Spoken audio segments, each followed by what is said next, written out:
मैं रिया से प्यार करता हूँ, मैं उसके बगैर रह नहीं सकता। रिया मेरी है और उसकी पीठ पीछे ये हरकतें कर रहे थे तुम। आज ये वक्त आ गया, मुझे तुम्हारे सामने प्रूफ करना पड़ रहा है खुद को यार। फिर इसको निकाल बाहर कर।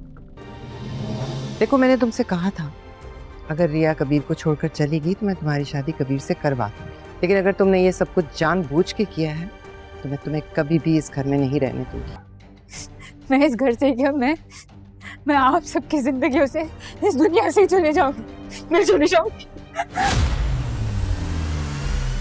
मीना, कसम खा के कहती हूँ मैंने ऐसा कुछ भी नहीं किया है। मुझे बस चक्कर आया और मेरी आंख लग गई। तो वाकई सो रही थी, मेरी नीयत बुरी नहीं थी। नीयत खराब थी तुम्हारी। ऐसे कैसे? मेरे भाई की शादी है, मैं तो पूरी तैयारी करूंगी, मैं सारे अरमान पूरे करूंगी तो आप देखेगा सबसे अच्छी लगूंगी। और तुम आइंदा तुमने मेरे रूम में कदम भी रखा तो तुम्हें वहीं छोड़कर आऊंगा जहां से लेकर आया था। दुश्मन से निबाह कर रही हूँ सिर्फ तुम्हारी खुशी की खातिर। मेरी खुशी के लिए नहीं, नहीं नहीं नहीं, नहीं मेरी खुशी के लिए नहीं, आपको सिर्फ अपनी खुशी की परवाह है। भाई की शादी की तैयारी करनी है, शॉपिंग पे चलें?